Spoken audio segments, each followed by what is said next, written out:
विश्व आदिवासी दिवस। इसके साथ ही हम हमारे आदरणीय आज के मुख्य अतिथि, मुख्य वक्ता और हमारे विशिष्ट जनों के कर कमलों से ये जो दीवार चार दीवारी हमारे माननीय विधायक साहब के द्वारा करोड़ का कार्य राज्य सरकार के द्वारा करवाया जा रहा है, तो समाज के इतिहास को समाज के सामने लाने का बहुत ही बड़ा बीड़ा इन्होंने उठा रखा है। ऐसे का समाज तालियों के साथ में जोरदार स्वागत है।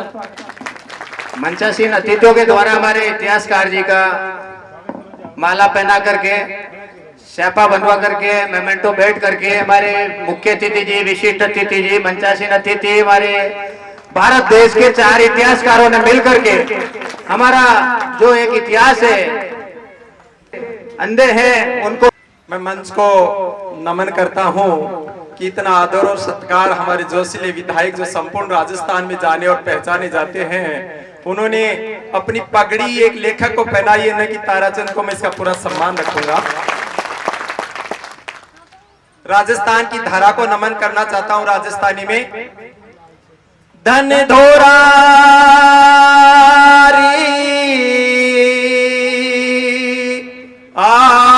आधरा, धन दोरा रोयो देश, मरुधर महिमा मोकड़ी, वर्णन करो न जाय अनेक। राजस्थान री पावन और पवित्र या धरती, आ नैनवारी वीरारी धरती और सगड़ा बिराजेड़ा मारा इन चोखड़ारा चावा और ठावा।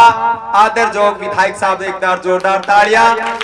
आज तक मैं विधानसभा रे माथे यारा उद्बोधन सुनिया, आज आरा जोशीलो उद्बोधन इन मंच रे माध्यम से सुनाला कि आपरा चोखड़ारी कत्ती पहचान रखे आने खड़ो घड़ो आबाद। एक तो मैं राजस्थानी बोलता हूँ, समझ में आ रही है कि नहीं? हाथ खड़ा करके बताइए।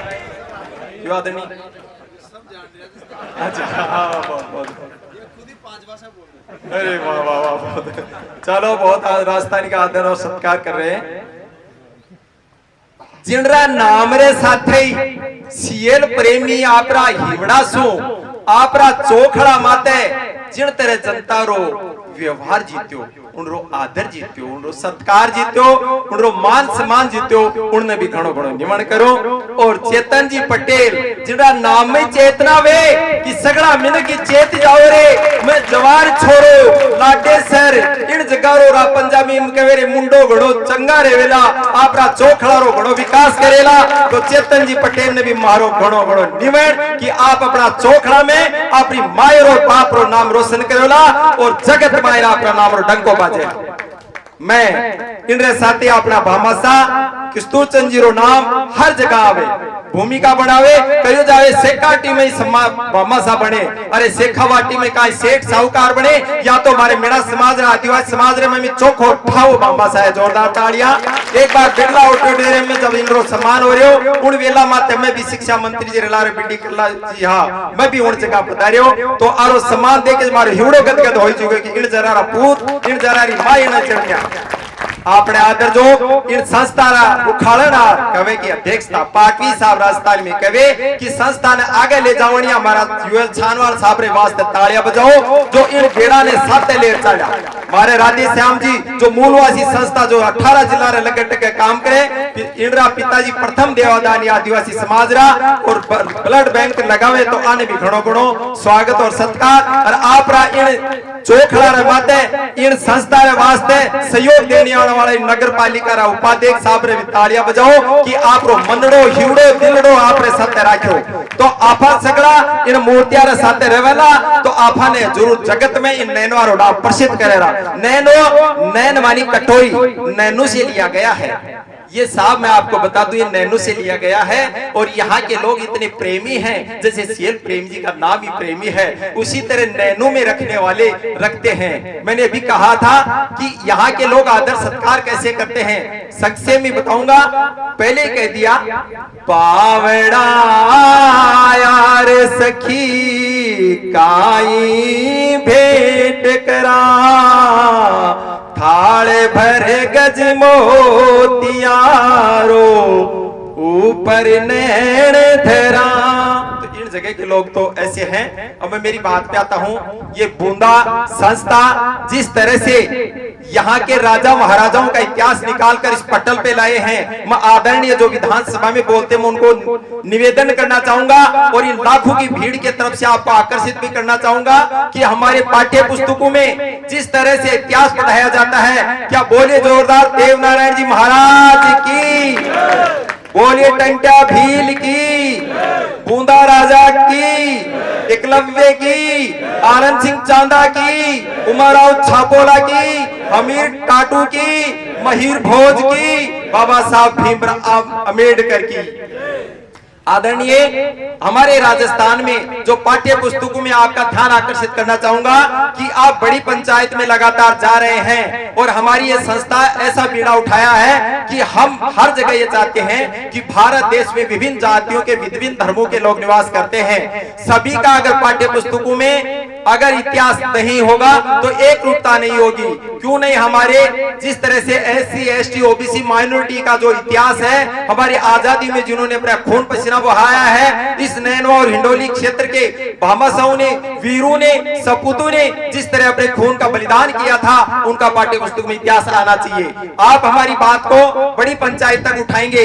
जैसे मैं याद दिलाना चाहूंगा, हमारे पूर्व विधायक श्रीमान रामायण नारायण जी, गोपीचंद जी, इन्होंने विधानसभा में किसने उठाया, आज बूंदा राजा का पनोरमा बूंदी में बनाया जा रहा है। हमारी पिछली सरकार ने, आदरणीय श्रीमान गहलोत साहब ने 5 करोड़ रुपए पास करके आज बूंदा पनोरमा बन रहा है। जोरदार तालियां। तो हम यहाँ कोई राजनीति नहीं कर रहे, आप हमारे राजा हैं आज के, और पूर्व समय में जैसे बूंदा राजा था, आनंद सिंह राजा था, डूमा राजा था, जेता राजा था, उसी तरह आज के राजा आप बैठे हैं तीनों।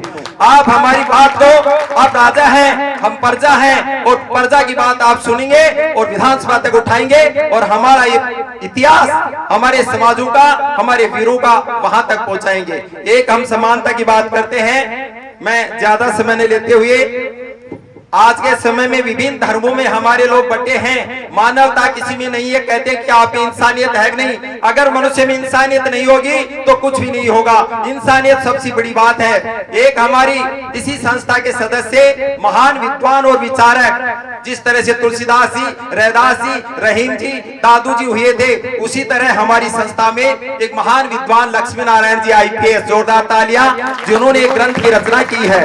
इस ग्रंथ के अंदर इसका नाम है मानव धर्म शास्त्र ग्रंथ। इस मानव धर्म शास्त्र में केवल इतिहास नहीं, इसमें इंसानियत है कि इसमें सभी जाति के लोग एक हैं, मानव सब एक हैं। भगवान का इसमें दृष्टांत किया गया है। जिस तरह से भगवान का नाम आपके सामने मैं प्रस्तुत करना चाहूंगा। आदरणीय, इसमें 5 तत्व हैं, जैसे दादू जी ने कहा था कि 5 तत्व का यह पूतरा, यह पिंड सवारा, मंदिर माटी मास का विंस नहीं पारा। इसमें 5 तत्व समाहित हैं। तो ये ग्रंथ हमारे आदरणीय लक्ष्मी नारायण जी IPS पश्चिम बंगाल द्वारा निर्मित है। आप इसको पढ़िएगा, परिवार में शांति और धैर्य रहेगा। आपने मुझे यहाँ बुलाया, समय दिया और आदरणीय महान विभूतियों ने मेरे को सुना। ये समाज की बात है, बहुत ही आप आगे तक बढ़ाएंगे। और इसी के साथ ये ग्रंथ में माननीय श्री विधायक साहब चांदना साहब को भेंट करना चाहूंगा कि आप इसको लीजिएगा। चांदना साहब, अशोक जी, ये ग्रंथ है, आप भी हाथ लगाइएगा। मानव धर्म शास्त्र ग्रंथ है, इसको पढ़िएगा। जोरदार तालियां।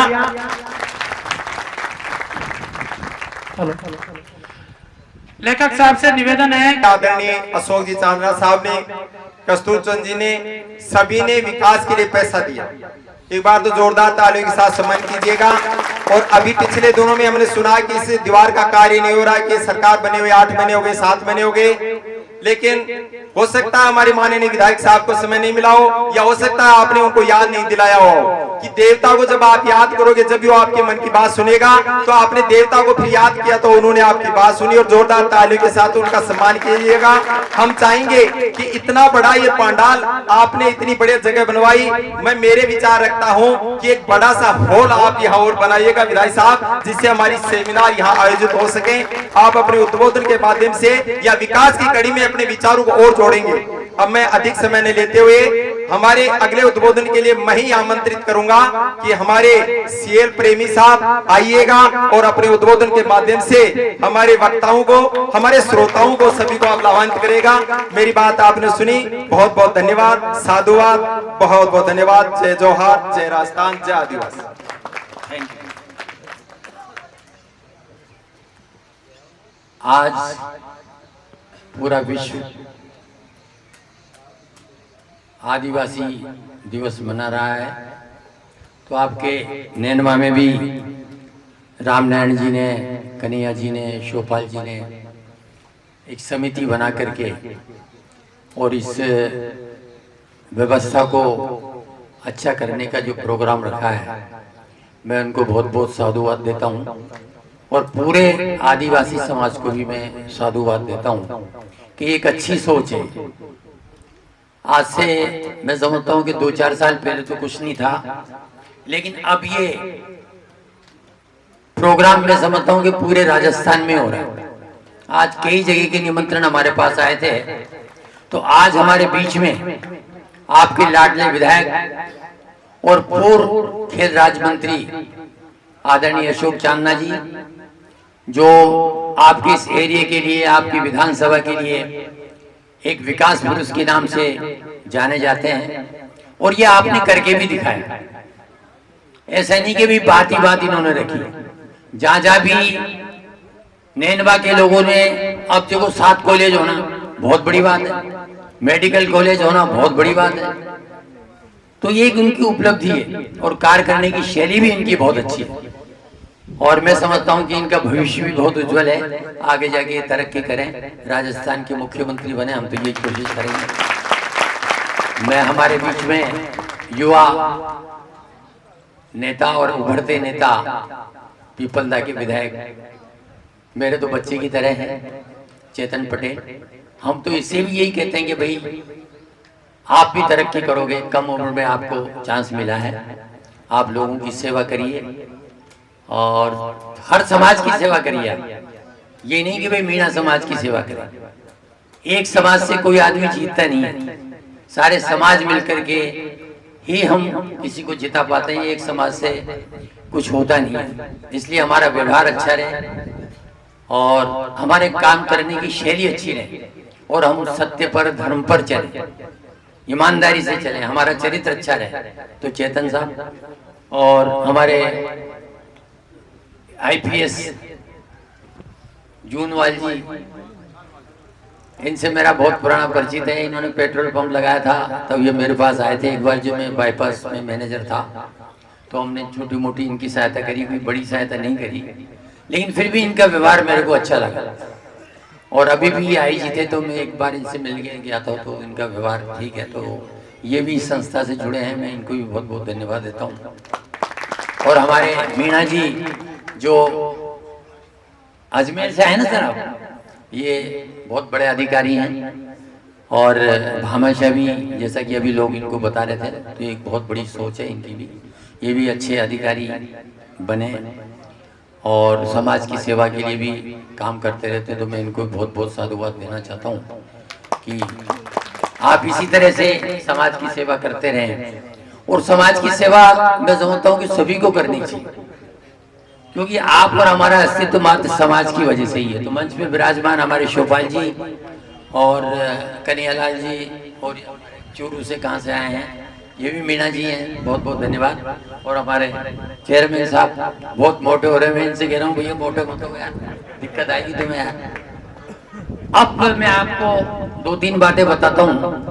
साथियों, ये ध्यान रखना कि एससी एसटी वालों के लिए और ओबीसी वालों के लिए बहुत संघर्ष का समय है। नोट कर लेना आप, यदि भारतीय जनता पार्टी की 400 सीटें आ जाती तो तुम्हारा रिजर्वेशन और संविधान खत्म हो जाता, लेकिन उन्होंने अब दूसरा आइडिया निकाल लिया, यानी कि ये कुछ ना कुछ करेंगे। तो ये सावधान रहना है और किसी के चक्कर में नहीं आना। आपका भला करेगी तो कांग्रेस ही करेगी, दूसरी पार्टियां नहीं करेगी, मैं बता देता हूं आपको।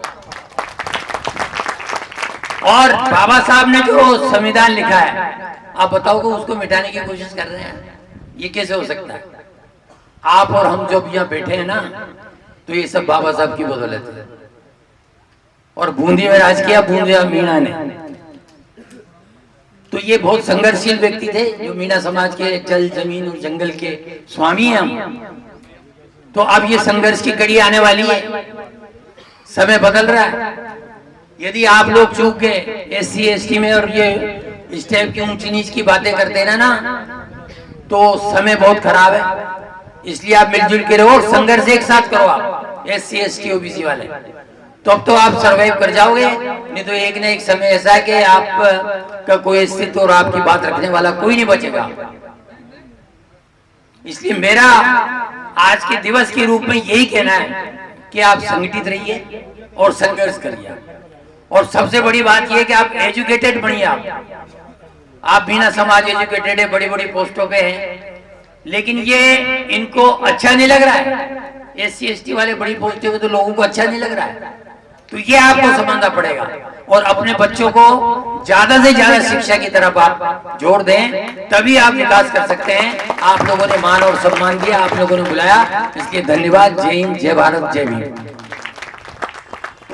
बहुत बहुत धन्यवाद। जोरदार तालियों के साथ जाते हुए भी हम चाहेंगे कि कम समय में हमारे मंचस्थ अतिथि देवतुल्य महापुरुषों का हम उद्बोधन सुनना चाहेंगे। इसी के साथ में अगली कड़ी में आमंत्रित करना चाहूंगा श्रीमान चेतन जी पटेल, विधायक पीपलदा। जोरदार तालियों के साथ मंच पे आमंत्रित कीजिएगा कि हमें आज के इस शिलापट्ट पे जो हमारे आदरणीय विधायक साहब ने दिया, उनका भी लोकार्पण कराना चाहेंगे और हमारे बाबा साहब का भी हम सम्मान कराना चाहेंगे। तो हम चाहेंगे कि हमारे मंचस्थ अतिथि थोड़ा समय दे हमारे को, हम भी बहुत जल्दी कर रहे हैं। धन्यवाद। जय जोहर। आज मैं इस कार्यक्रम की बात अपनी शुरुआत करूं, जिसके पहले मैं अभी हमारे जो उदयपुर जिले से आदिवासी नेता हैं, बीजेपी से विधायक भी थे, श्री अमृतलाल जी, अभी वो प्रकृति की गोद में चले गए हैं। उनको जोहार अलविदा करता हूं और उनको अपनी श्रद्धांजलि अर्पित करता हूं, सभी की ओर से श्रद्धांजलि अर्पित करता हूं, क्योंकि वो एक आदिवासी नेता थे। अपने जीवन में उन्होंने भी आदिवासी समुदाय के प्रति बहुत त्याग किया, समर्पण किया, जिसके लिए मैं उनको आखिरी जोहार करता हूं। और साथ में आज इस कार्यक्रम में बुंदा आदिवासी मीणा समाज संस्था द्वारा जो ये आयोजित आदिवासी दिवस पे जो आपने इतना अच्छा कार्यक्रम रखा, जिसके लिए आदिवासी दिवस की आप सभी को बहुत बहुत हार्दिक बधाई देता हूँ, शुभकामनाएं देता हूँ, जोहार देता हूँ।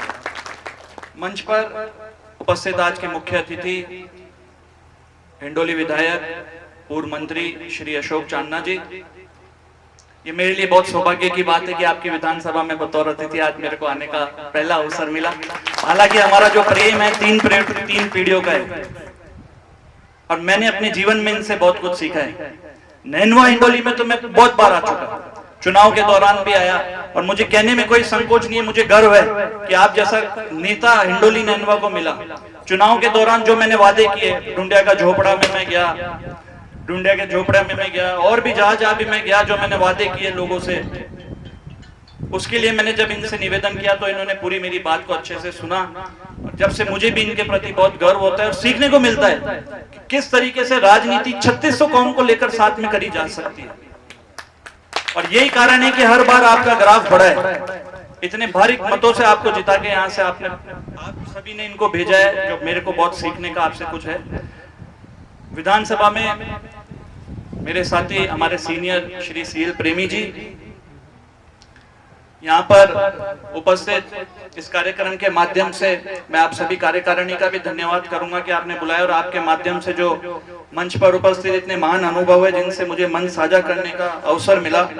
श्रीमान यूएल छानवाल जी, रिटायर्ड आईपीएस, श्री कस्तूर चंद जी, श्री ताराचंद जी, राधेश्याम जी, श्रीमती ये है नहीं, और श्री आबिद जी, और यहाँ पर उपस्थित सभी समाज के साथियों,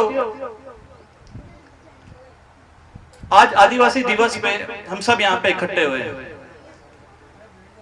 और जो ये बुंदा का क्षेत्र है, महाराज बुंदा का, उनसे हमें बहुत कुछ सीखने को मिला है। और जो प्रकृति आप देख रहे हो, यही हमारे जीवन का आधार है। और जो ये हम आदिवासी दिवस मना रहे हैं, इसका मूल उद्देश्य क्या है?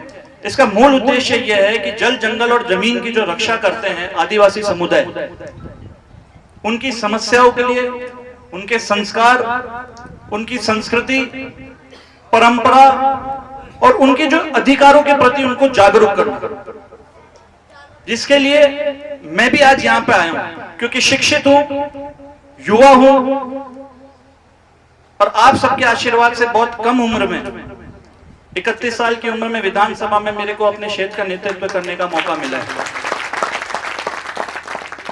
तो यहाँ पे मेरा भी परम दायित्व तो यही बनता है कि मैं जागरूकता अभियान लेके यहाँ पे आऊं और सभी जगह मैं जाता हूँ। विधानसभा में भी मैंने आदिवासियों के प्रति अपने बहुत सारे मुद्दे उठाए, तो यहाँ पे भी जब मैं आया हूं तो मेरा परम दायित्व बनता है कि किस प्रकार से जागरूकता लेके आई जाए। ये आपको हमें समझने की जरूरत है। मंच पे बहुत सारे शिक्षित अतिथि बैठे हुए, सामने भी बहुत सारे शिक्षित यहाँ पे उपस्थित है, महान अनुभव उपस्थित है, पर ये आपको आज समझना पड़ेगा कि जब आदिवासियों से जब फायदा निकालना होता है, आदिवासी समुदाय से जब फायदा निकालना होता है, तो जब चुनाव आते हैं जब तो उनके कंधे पे बंदूक रख के चलाई जाती है, और जब चुनाव के बाद पूरे देश में कहीं पे भी आप देख लो, मणिपुर में आदिवासी भाई बहन रहते हैं, आज वहां पे कितनी हिंसा हो रही है। आपने, हमने, सबने कहीं ना कहीं आंदोलन तो करा ही होगा, फेसबुक पे पोस्ट करी होगी, कहीं ना कहीं सबने चिंता जताई होगी जब आदिवासी महिलाओं को निर्वस्त्र करके मणिपुर में घुमाया जा रहा था। आज वहां पे सरकार का किसी प्रकार का कोई ध्यान नहीं है, हिंसा हो रही है, रेप हो रहे हैं, पर किसी प्रकार का कोई मतलब नहीं है। हमारा आदिवासी मुख्यमंत्री झारखंड से हेमंत सोरेन 6 महीने के लिए उसको जेल में डाला, ईडी का केस लगा, ईडी से मनी लॉन्ड्रिंग का केस लगा के, और 6 महीने जेल में रखने के बाद पता चला कि ये तो निर्दोष है। क्या ये मतभेद नहीं है? क्या यह भेदभाव नहीं है?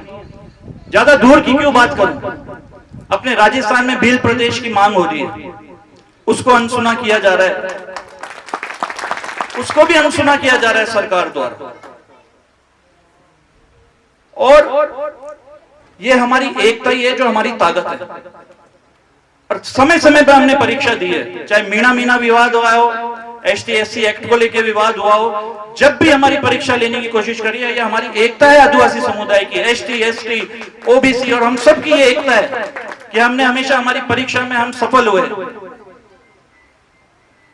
और उस एकता को तोड़ने का काम किया जाता है जब मानसिकता आदिवासी विरोधी हो जाए, दलित विरोधी हो जाए, जिसको आपको और हमें बहुत ध्यान से चिंतन करने का बहुत जरूरी, क्योंकि यहाँ पे बहुत सारे शिक्षित गण भी हैं, शिक्षक है। और मेरे को बहुत आनंद आया जब मैं अभी सुन रहा था, जब वो इतिहास पढ़ के सुना रहे थे, तो मैं यहाँ पे बाबा साहब की मूर्ति है, उनको नमन करता हूं, और चौथमल जी की और बुंदा महाराज बुंदा मीणा जी की मूर्ति है, उनको भी मैं नमन करता हूं। और आप लोगों को यहाँ जागरूक करने आया हूं कि हमारी एकता को समय समय पे तोड़ने की कोशिश की जाएगी, जिसके लिए आपको हमें जागरूक रहना पड़ेगा। अभी हाल ही में उस सुप्रीम कोर्ट से फैसला आया, वो सुप्रीम कोर्ट जिसमें 650 नियुक्तियों में से 650 जज है वहां पे, जिसमें से ST के है 1.5% और SC के है 3.5%। वहां से फैसला आया कि अब कोटे में से कोटा लेके आया जाएगा, मतलब आरक्षण के भी टुकड़े किए जाएंगे, आरक्षण में से और ज्यादा अंदर आरक्षण को बांटा जाएगा। मुद्दा बहुत गंभीर है, आपको इसके प्रति चिंतित होना पड़ेगा, खुद से इसके बारे में स्टडी करनी पड़ेगी, ताकि हमारे आने वाली पीढ़ी इसके प्रति और जागरूक हो सके। अभी जो सुप्रीम कोर्ट का फैसला आया है उसमें वर्गीकरण की बात करी गई है। आर्थिक तौर पर बाबा साहब ने जो हमारे को आरक्षण दिया, उसका आधार यह है कि हमारे साथ जो छुआछूत हुई, जो भेदभाव हुआ, वो सबके प्रति सम्मान है, और उसी के आधार पर आरक्षण भी सबको सम्मान दिया गया है। और यही हमारी एकता है, इसी का वर्गीकरण करने का फैसला आया है, ताकि ये सब समाज ST के अंदर ही, ST SC के अंदर ही जितनी भी जातियां आपस में लड़ मर, फूट डालो, राज करो। सबसे पहले इनको तोड़ो, जबकि इनकी मानसिकता यह है कि किस प्रकार आरक्षण को खत्म किया जाए। ये बात करते हैं कि आर्थिक तौर पे समाज में जो जातियां मजबूत हो चुकी है उसको आरक्षण का लाभ कम दिया जाए। पर मैं आपसे पूछना चाहता हूं, आप बहुत महान अनुभव हो, जो आरक्षण दिया गया वो छुआछूत ऊंच नीच के आधार पे दिया गया। पर आप अगर मुझे बताओ, अगर ये क्रीम लेयर की बात करते हैं आर्थिक, इससे ऊंचा पद कौन होगा? राष्ट्रपति तो सबसे ऊंचा पद है। द्रौपदी मुर्मू जी को आप बताओ मेरे को, जब राम मंदिर का जब उद्घाटन होता है क्या उसमें बुलाया गया? क्या क्यों नहीं उनको बुलाया गया? रामनाथ जी कोविंद जी है जो दलित है, उनको राम मंदिर के शिलान्यास में बुलाया गया? क्या क्यों नहीं बुलाया गया? जब लोकसभा में जब उद्घाटन हुआ तो उसमें क्यों नहीं राष्ट्रपति को बुलाया गया? और ये बात करते क्रीम लेयर की, तो ये छुआछूत और भेदभाव, इसके आधार पे बाबा साहब ने हमारे को एकजुट होने की ताकत दी है, जिसके आधार पे आज हम सब यहाँ पे है। और इस एकता को किस प्रकार तोड़ा जाए, शाम दाम दंड भेद जिस तरीके से भी उसकी कोशिश की जा रही है, जिसके लिए थोड़ा प्रकाश सीएल प्रेमी जी ने भी डाला। और जो फैसला है वो फैसला देख के मैं तो यही सोच रहा था कि अभी राष्ट्रपति कोविंद जी ये अपने जो मुर्मू है, द्रौपदी मुर्मू जी से, इनके कंधे पे फिर बंदूक रखेंगे, बंदूक चलाने की काम आएगी। केवल वोटों के लिए इनको लिया गया है, केवल और केवल वोटों के लिए उनको राष्ट्रपति बनाया गया है।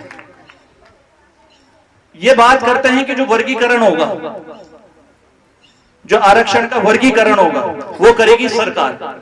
सरकार कोई सी भी हो, कांग्रेस हो, बीजेपी हो, मैं तो कहता हूं कोई सी हो, सरकार को कौन हक देता है कि वो इस बात को तय करे?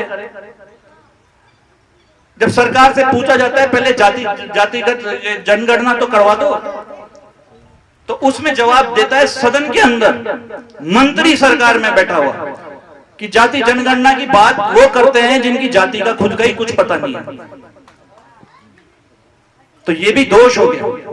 राज्य के मंत्री बोलते हैं कि आदिवासी हिंदू है कि आदिवासी है, ये अपने बाप का डीएनए टेस्ट करा ले कि बाप की औलाद किस बाप की औलाद है, हिंदू है कि क्या है। तो माँ को तो धर्म को भी दोष हो गया और जाति को भी दोष हो गया। जाति जनगणना की बात करा तो मैं दोषी माँ की जाति को ही तोल कोई, और ये तो सदन में हुई बात है। तो साथियों, मेरा आपसे एक ये निवेदन है कि ये आपको और हमें बहुत बारीकी से सोचना पड़ेगा। जो सरकार जिसकी खुद की मानसिकता ही दलित विरोधी हो, आदिवासी विरोधी हो, आरक्षण विरोधी हो, उसके प्रति आपको बहुत ध्यान लगाकर सोचना पड़ेगा। मेरा आज आने का मकसद यही था कि मैं यहाँ पे अगर आता हूं तो मैं कुछ शिक्षित होने के नाते दो बात ऐसी करूं, दो जगह मेरा संदेश जाए, पर दो से और आगे बढ़े, जिसमें मेरा तो आने का यहाँ पे मकसद जो है सफल हो गया। मैं बहुत, जैसा मैंने बताया, चांदना जी से बहुत कुछ सीखने का भी है। पिछली सरकार में मंत्री थे, इनके खुद के गुर्जर आंदोलन हुआ एमबीसी को लेकर, ये सरकार में मंत्री थे। सोचो कितना दबाव पड़ा होगा, सरकार के खिलाफ जाना पड़ता है, सरकार के खिलाफ जाके निर्णय लेने पड़ते हैं, कितनी गालियां सुनने को पड़ती है, पर फिर भी इन्होंने गुर्जरों के साथ कंधे से कंधा मिलाकर सरकार को मजबूर किया और एमबीसी के लिए लड़ाई लड़ी और उनको दर्जा दिलाया। इसीलिए मैं यहाँ पे भी बैठे बहुत सारे बीजेपी के होंगे यहाँ पे नेता, हमारा मतभेद हो सकता है पर मनभेद नहीं होना चाहिए। यहाँ पे कितने बीजेपी के नेता भी होंगे जो बीजेपी के संपर्क में होंगे, केंद्र में, राज्य में जिनकी पकड़ होगी। जिस प्रकार चांदना जी ने भी एक संदेश दिया, समाज के प्रति डट के खड़े रहे। हमारी सरकार नहीं, हम तो सड़कों पे लड़ सकते हैं, सदन में लड़ सकते हैं। सदन में भी क्या लड़ेंगे, अब तो ये संविधान विरोधी, ये इन्होंने सिस्टम चालू कर दिया निलंबन करने का। वहां आवाज उठाओ तो वहां से भी निलंबन कर देते। तो उसी प्रकार मैं यही निवेदन करूंगा कि बीजेपी के भी बहुत साथी होंगे यहाँ पे, वो भी दबाव में लेके आए सरकार को कि अध्यादेश लेके आए और ये जो फैसला लेके आई है सुप्रीम कोर्ट, इसके खिलाफ अध्यादेश लेके आए और उसको रद्द करें, तभी आप और हम हैं।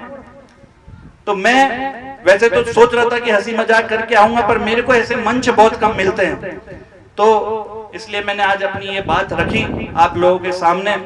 आप लोगों ने बुलाया, जिसके लिए मैं बहुत धन्यवाद करता हूं। और यहाँ पे विशेष आपको फिर चेतावनी देके जा रहा हूं, जो सुप्रीम कोर्ट का जो फैसला है उसके खिलाफ मैं फिर आपको चेतावनी देके जा रहा हूं कि अभी तो ये एक चिंगारी लगी है और अपन तो आदिवासी आदिवासी जब जंगल में चिंगारी लगती है, आग लगती है, तो उसको आदिवासियों को सबसे पहले चिंता होती है, वही सबसे पहले जंगल में आग बुझाते हैं, क्योंकि जल जंगल और जमीन का दायित्व उनका ही बनता है। तो अपने जंगल में भी ये आग लग चुकी है, अभी चिंगारी है, तो इसको बुझाने का काम हमारे को जितना जल्दी हो सके उतना जल्दी हमारे को इसको बुझाने का काम करना है। और आप सभी से यही निवेदन करूंगा कि जितना जागरूक हो सके जागरूक हो। जो अभी भी जिसका खून नहीं खोला, वो खून नहीं, वो पानी है जो अपने समाज के, इस देश के काम नहीं आया, वो बेकार जवानी है। आपने मुझे बुलाया, जिसके लिए बहुत बहुत धन्यवाद।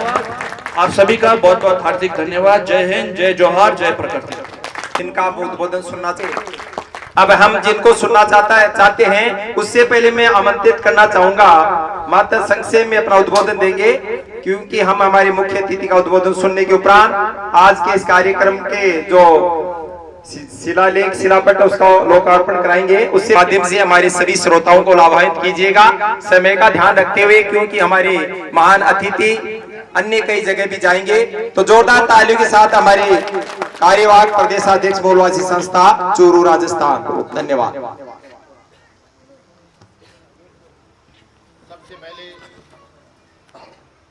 और अपने को मनाने का यह अवसर दिया कि हम अपने जल जंगल जमीन की बात कर सकें।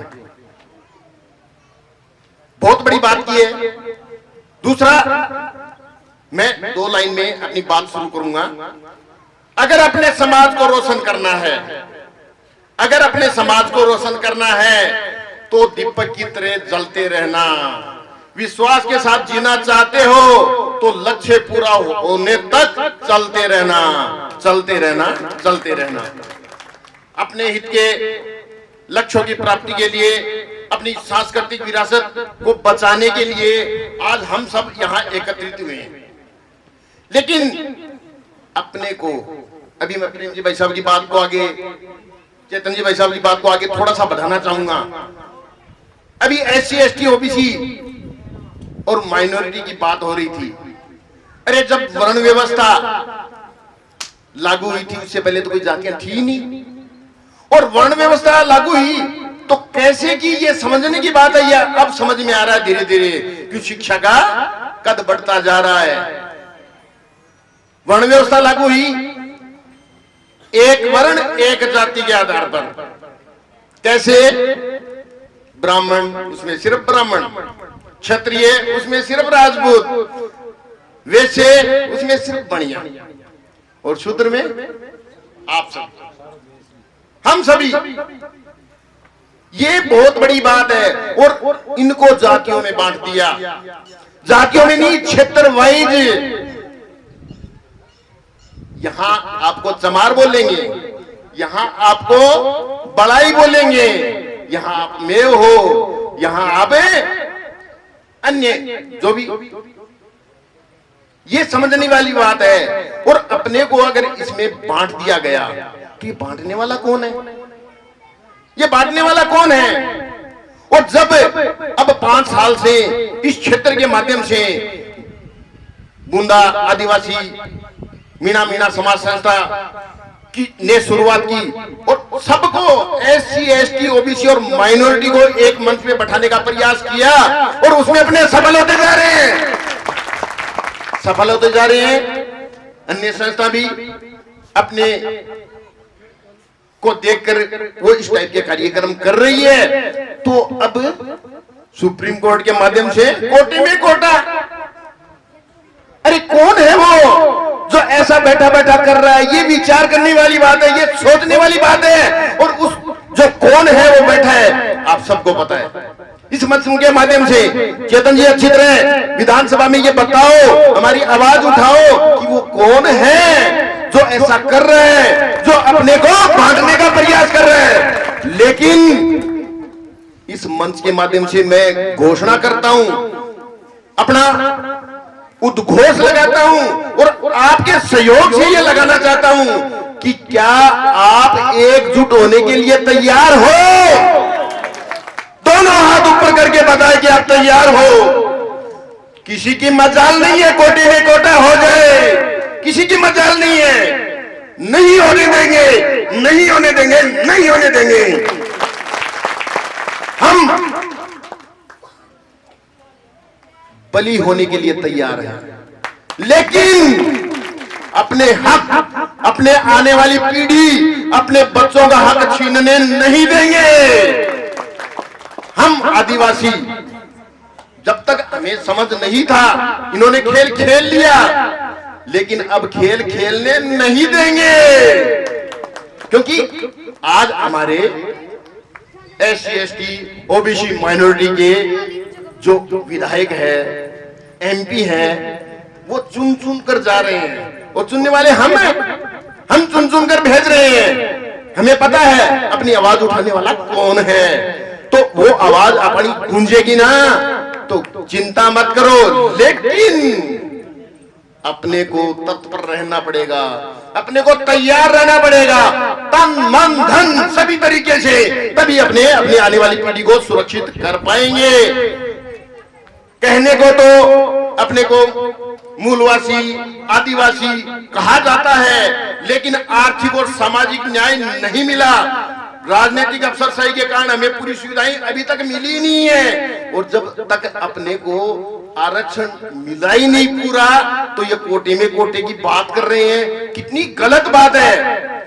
और दूर बैठे बैठे ये भी कह रहे हैं कि हम कोटे में कोटे का समर्थन कर रहे हैं। आप सबको पता है कौन कर रहा है समर्थन, कि हम जो गरीब है, जो तबका नीचा, जो अभी मुख्य धारा में नहीं हो पाया, आ पाया, उसका विकास करने का प्रयास कर रहे हैं। विकास नहीं है।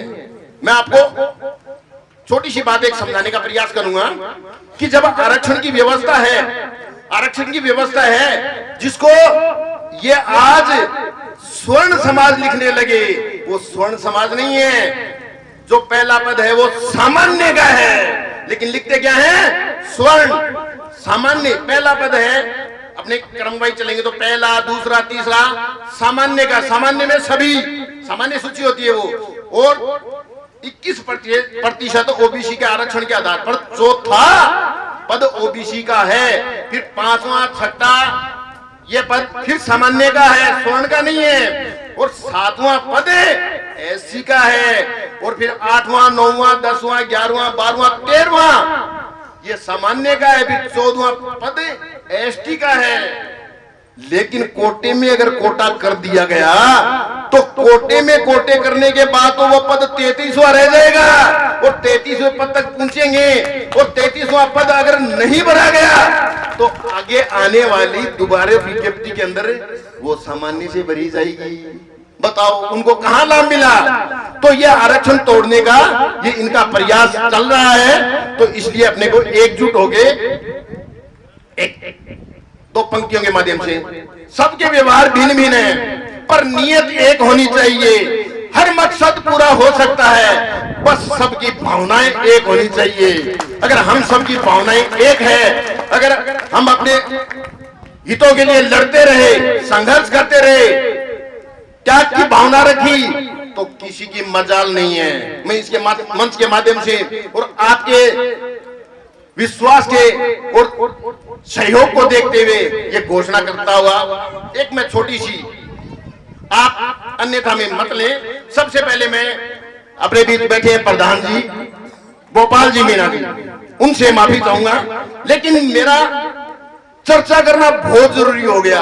आज आदिवासी दिवस के दिन अभी मेरे को निमंत्रण दिया है भोपाल जी ने, 4 धाम यात्रा की रसोई, 4 धाम यात्रा की रसोई, पूरे मंच को आमंत्रित किया गया। आप भी आमंत्रित होंगे। 4 धाम, मैं जिस धाम पे बैठा हूं, मुझे तो इससे बड़ा त्रिमूर्ति धाम से बड़ा कोई धाम नहीं लग रहा। पूरे राजस्थान में कार्यक्रम चल रहे हैं, चूरू यहाँ से 500 किलोमीटर दूर है, लेकिन त्रिमूर्ति धाम का चुनाव किया कि त्रिमूर्ति धाम में चलेंगे। क्या है इसके सामने? 4 मूर्ति धाम। ये 4 धाम यात्रा, 4 धाम यात्रा, अरे वो धाम कौन सा धाम? मेरे को पूर्वजों से पता चला है, मुझे ज्ञान हुआ कि जल जंगल जमीन के रखवाले हैं, वहां क्या कि बांस अगर जलता है तो उससे ऐसा साइंटिफिक कारण है कि उससे अपने को कहीं कहीं नुकसान होता है कि नहीं होता? अरे अपने तो सुबह उठते ही सबसे पहले नहा धो के वो बांस की अगरबत्ती जलाते हैं और उस 4 धाम की अपने बात करते हैं, उन देवताओं के नाक में धुआं और करते हैं। क्या सही है गलत है? अरे कम से कम आज आदिवासी दिवस के दिन कम से कम ये तो प्रण लेके जाओ कि एक तो ये त्रिमूर्ति धाम है और एक अपना वो 4 धाम है। उनमें अगर फर्क आपने नहीं समझा, वो अपने नसों में जहर भरा हुआ है, वो जहर निकालने का प्रयास नहीं किया, तो आने वाली पीढ़ी का आप कभी भला नहीं कर सकते, कभी भला नहीं कर सकते, कभी भला नहीं कर सकते। माफी चाहूंगा आप सबसे। धन्यवाद। जय जोहार, जय जोहार। बहुत बहुत धन्यवाद, जोरदार तालियां।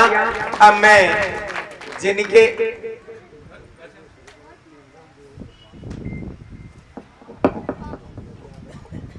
निर्देश मिला है, मूलवासी आदिवासी मीना मीना समाज संस्था मत्स्य क्षेत्र राजस्थान आज इस त्रिमूर्ति धाम पे अपने पहुंचे हैं और आपने इतना बड़ा कार्यक्रम, बहुत ही बड़ा कार्यक्रम रखा है जिसमें माताएं बहनें भी बैठी हैं। तो इसके त्रिमूर्ति धाम के सहयोग के लिए संस्था की तरफ से एक कुछ राशि 11,000 रुपए की घोषणा करता हूं। बहुत जोरदार तालियों के साथ हमारे मूलवासी संस्था के कार्यवाहक अध्यक्ष साहब ने अपने जोशीले उद्बोधन के माध्यम से आपको सभी को चेताया। जोरदार तालियां। अब मैं आगे वर्गीकरण से हमें जो जितना रिजर्वेशन मिल रहा है वो रिजर्वेशन भी हमारा खत्म हो जाएगा। रोस्टर सिस्टम से जो हमारी जो गणना होगी वो गणना इतनी दूर चली जाएगी कि हम छोटी मोटी वैकेंसी के ऊपर तो कहीं पद स्थापित हो ही नहीं सकते, हमें कोई सीट मिलेगी नहीं और हम देखते रह जाएंगे। अपने उद्बोधन के लिए आमंत्रित करना चाहूंगा।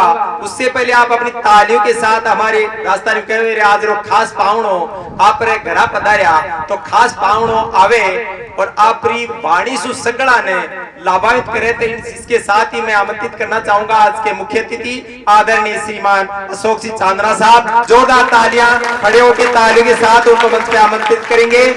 हम हमारी इस संस्था के माध्यम से उनके जोशीले उद्बोधन को सुनना चाहेंगे। जिस तरह से विधानसभा में ये बोलते हैं और इनका जोश संपूर्ण राजस्थान में दिखाई देता है, तो मैं आमंत्रित करना चाहूंगा आदरणीय हमारे मुख्य अतिथि माननीय श्रीमान अशोक चांदना जी। धन्यवाद।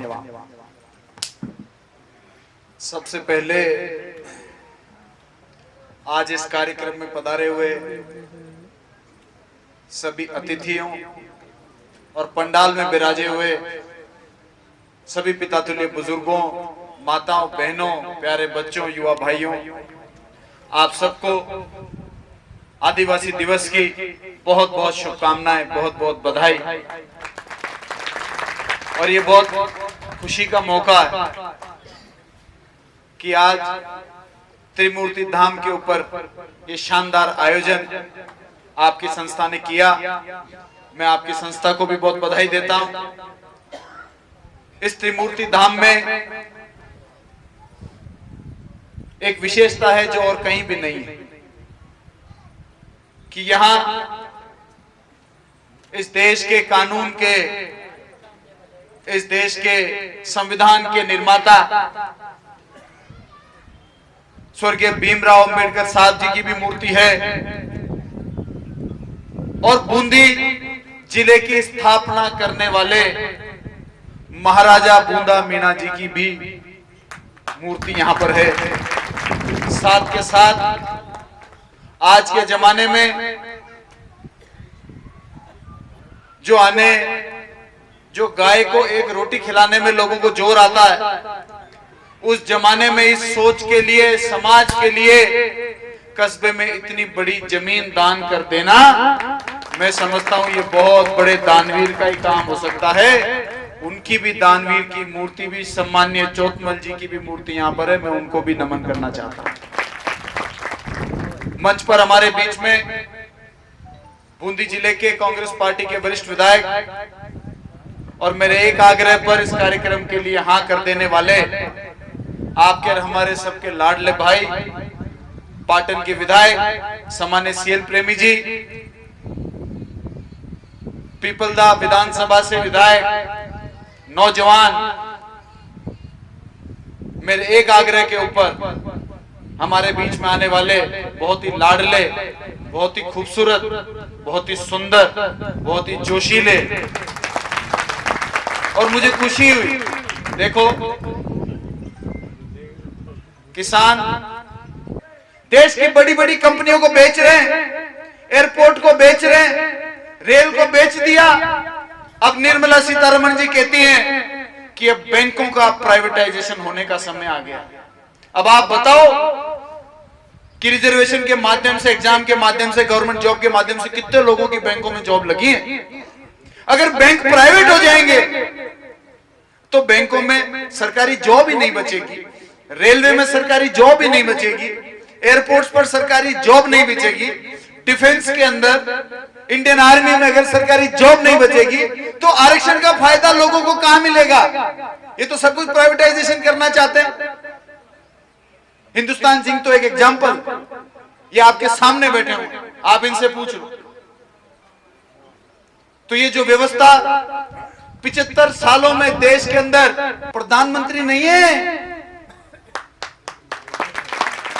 प्रधानमंत्री की एक्टिंग कर रहे हैं। वो एक्टर बहुत अच्छे, एक्टर बहुत अच्छे, एक्टिंग अच्छी कर, कैमरा चालू होते उनकी एक्टिंग चालू हो जाती है।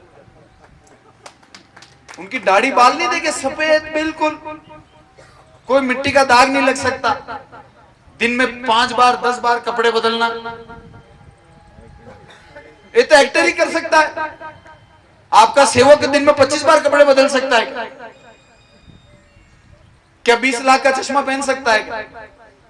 10 लाख की घड़ी पहन सकता है क्या? 15 लाख का सूट पहन सकता है क्या? जो कहता है कि मैं आपकी सेवा करूंगा, वो आदमी 15 लाख का सूट पहन सकता है क्या? अगर 15 लाख आपके पास है भाई साहब, तो किसी गरीब की बेटी की शादी करवा दो।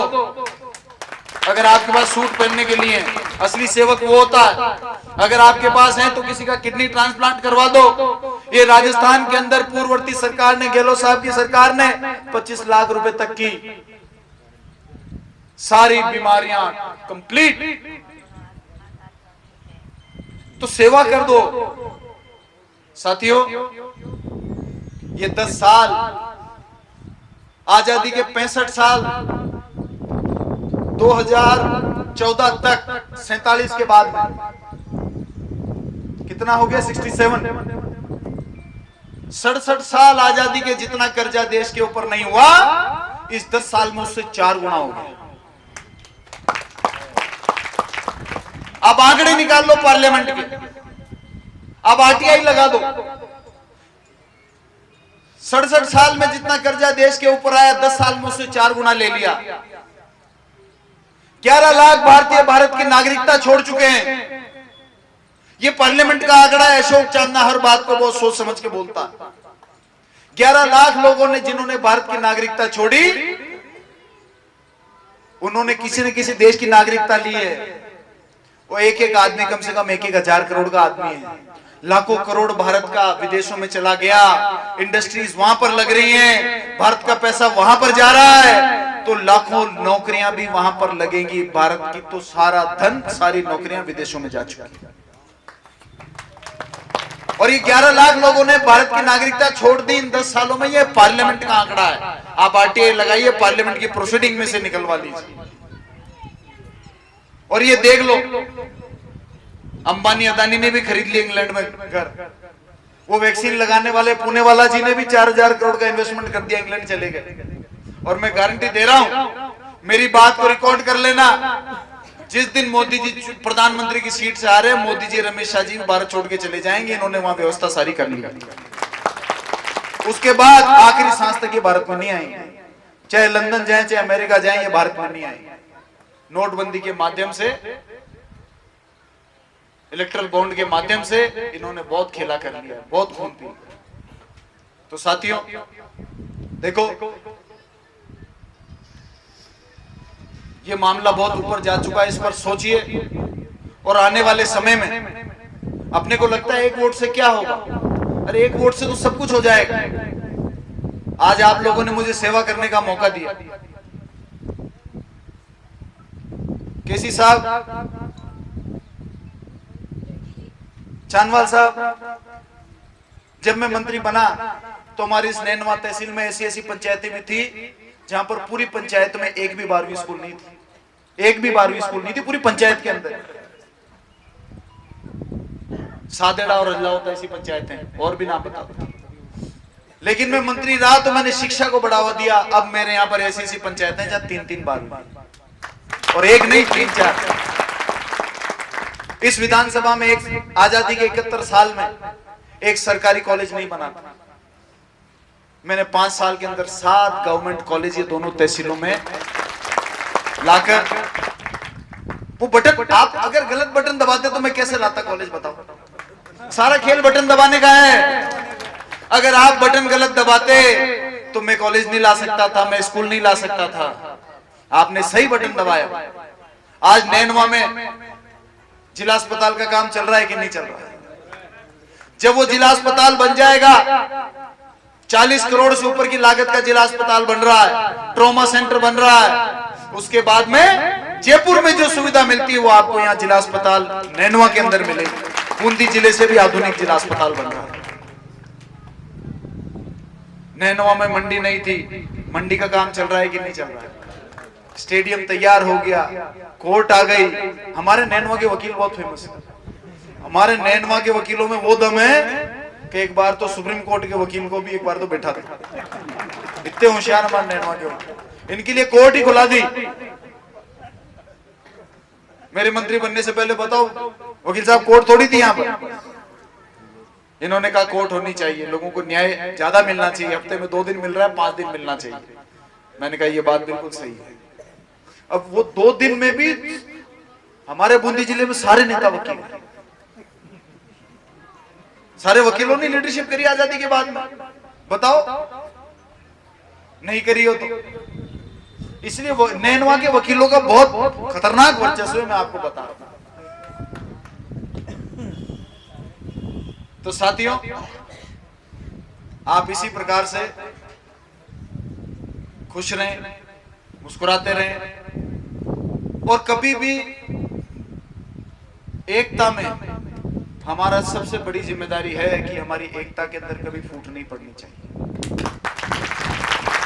और सत्पूर्ण और सभी धर्मों के लोगों को साथ लेकर चलने से ही हम समाज के सिद्ध व्यक्ति बन पाएंगे। अकेला कोई व्यक्ति आगे नहीं बढ़ पाएगा। अपने समाज के, अपने परिवार के, अपने गांव के सभी जातियों के, सभी धर्मों के लोगों को जब साथ में लेकर हम चलने की हिम्मत रखेंगे, उसके लिए बहुत ताकत लगती है। आसान नहीं है सब लोगों को साथ लेकर चलना। कांटे भरा रास्ता होता है, रास्ते में बहुत कठिनाइयां आती है, बहुत तकलीफें आती हैं, लेकिन अगर हिम्मत के साथ आगे बढ़ो, दिल बड़ा रखो, तो निश्चित रूप से सबको साथ लेकर चल सकते हैं। साथियों, मैं तो 11वां साल है,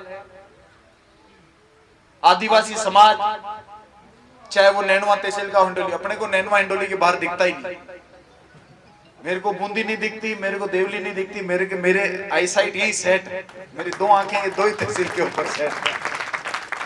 यहां पर 11 साल में यदि एक व्यक्ति इस 11 साल में ये कह दे कि अशोक चांदना ने मेरे साथ अन्याय किया, तो आप कहोगे जो मैं करता हूं। मैं तो यहां तक दावे के साथ कह रहा हूं कि मैं 5 साल मंत्री रहा, यदि भारतीय जनता पार्टी का कोई कार्यकर्ता ये कह दे कि मेरा अशोक चांदना ने नुकसान किया, तो मैं वो भी करता हूं। एक भी टीचर भी ये कहते भारतीय जनता पार्टी का, जो मेरे खिलाफ भी वोट डलाते हैं कि अशोक चांदना ने मेरा नुकसान किया, क्योंकि हम तो जब ताकत मिलती है, जब समय आता है, उसको एक एक मिनट को विकास के काम में लेते हैं।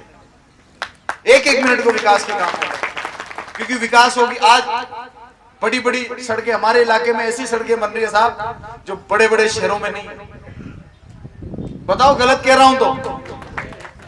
अब तो 1-2 रह गई, नैनवा से बामणगांव टाइप की 1-2 ही रह गई, और तो क्या टूटी हुई है, ये रह गई। आगे वो भी हो जाएंगे। आप सबको बहुत बहुत बधाई, बहुत बहुत शुभकामना। आप इसी प्रकार संगठित रहें, आगे बढ़ते रहें, और इस प्रेमाइसिस के लिए देखो, पूर्व के कार्यकाल में भी 10 लाख रुपए लगाए, इस बार के कार्यकाल में भी यहाँ पर 10 लाख रुपए लगाए जाएंगे।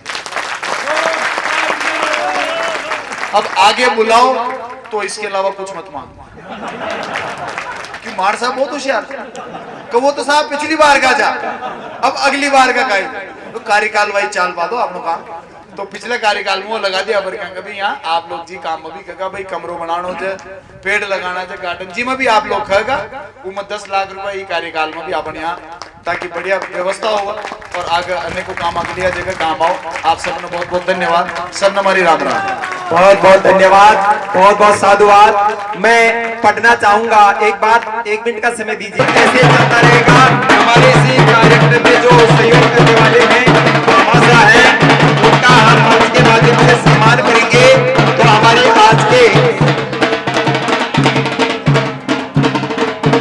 यहाँ संस्था की ओर से सभी तो हमारे सभी साहिबानों के साथ, अतिथियों के साथ, मेजबानों के साथ और हमारे आज के इस कार्यक्रम के देवता हमारे आदरणीय आयोजन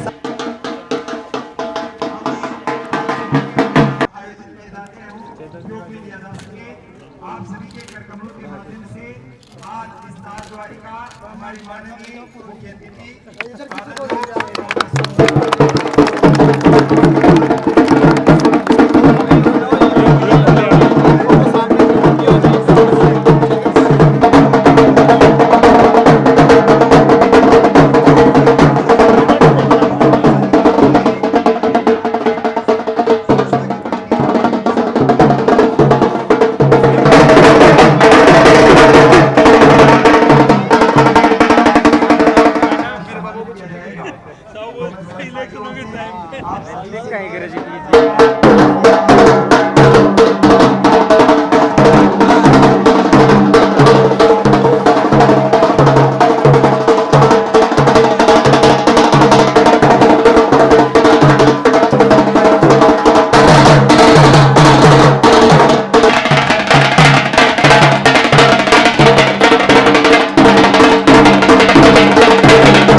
पीली लुगड़ी दौड़ो तो लियो मीणा की पहचान।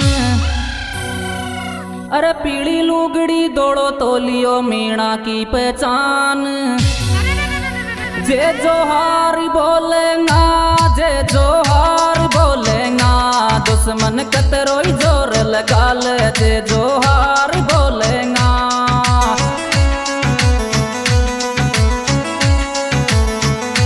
जे जोहार बोलेगा, जे जोहार बोलेगा, दुश्मन कतरोई जोर लगा ले। जे जोहार बोलेगा,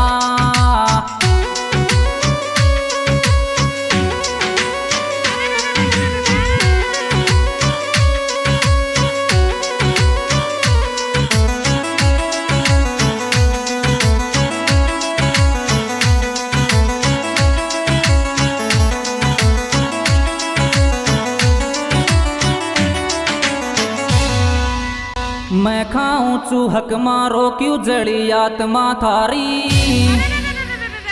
अरे मैं खाऊं चूहक मारो क्यों जड़ी आत्मा थारी। मीणा सामे मत आजो नहीं हो जागी तो सुभारी। जे जोहार बोलेगा, जे जोहार बोलेगा, दुश्मन कतरोई जोर लगा ले। जे जोहार बोलेगा,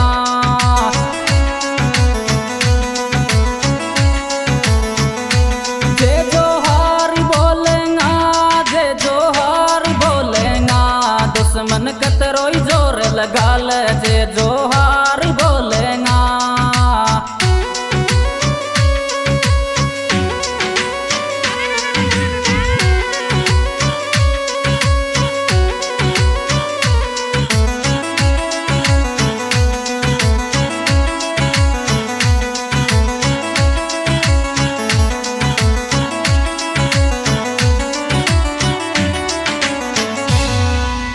आदिवासी मीणा जे पे काई ले बे मुद्दो ठावे।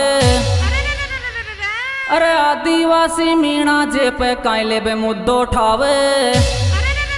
जे जोहार बोलेगा, जे जोहार बोलेगा, दुश्मन कतरोई जोर लगा ले। जे जोहार बोलेगा,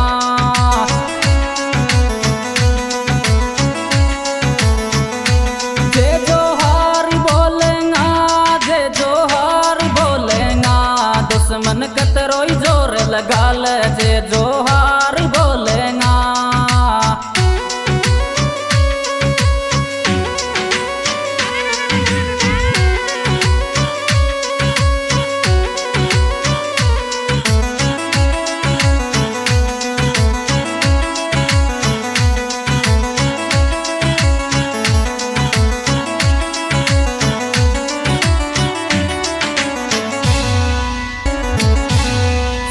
संविधान को निर्माता जे लख गियो इतिहास। अरे संविधान को निर्माता जे लख गियो इतिहास। आरक्षण बढ़ तो ही रेव या मारी अरदास। अम्बेडकर बाबा रे अम्बेडकर बाबा तो कुसोबर नमन बोलो रे अम्बेडकर बाबा।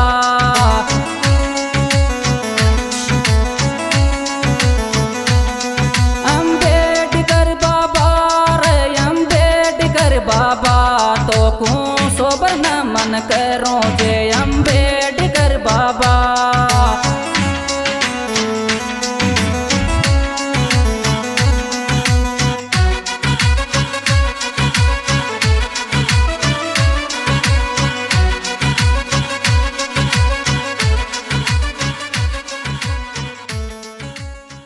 अरे शिक्षित होकर हुयो संगठित सारो मीणा समाज।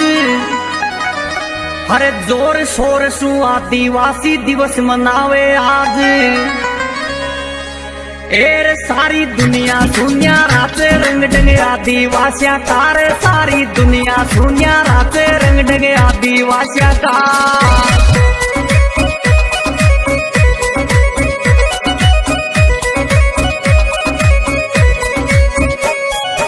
आदिवासियां कारे रंग डंगे आदिवासियां कारे। सारी दुनिया सुनिया राते रंग डंगे आदिवासियां का।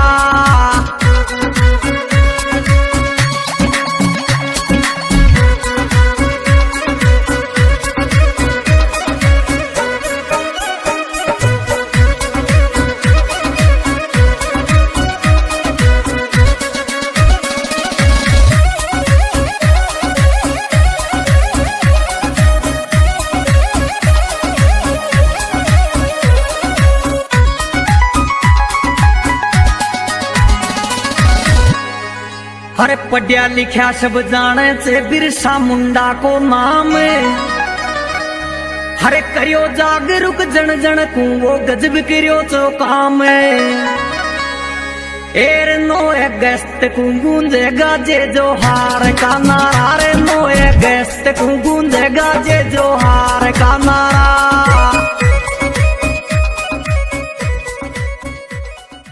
और थोड़ा थोड़ा ध्यान दरो बिजनेस में। बिजनेस आपनो खोलो रे बिजनेस आपनो खोलो।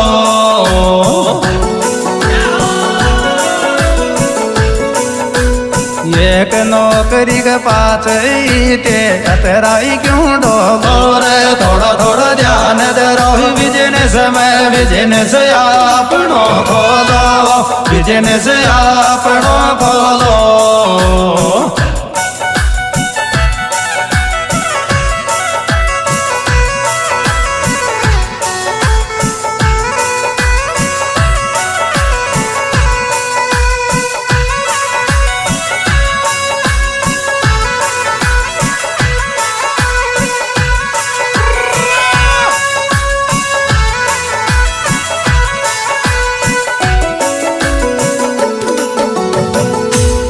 अजी बजा बरे से झील मीणा क्यों एरियो चयादीन आयो। अजी निजीकरण बा में आगा सब सरकारी काम। नौकर बन बहु चावे चे मीणा का छोरा तमाम। जय हो हाथ दौर पाच क्यों पुड़ गो सरकारी ड्यूटी छड़गो। अजी खुद को बिजनेस चालू कर ले छोड़ गुलामी करबो। दुनिया सूरज पे जा पहुंची तारीख देखूटेगी नींद।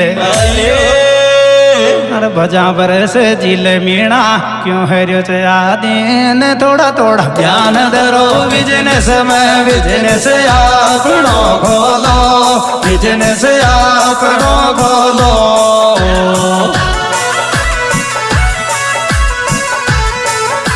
एक एक नौकरी कही बात तेराई क्यों डोलो रे थोड़ा थोड़ा जान दो बिजनेस में बिजनेस अपनो खोलो बिजनेस अपनो खोलो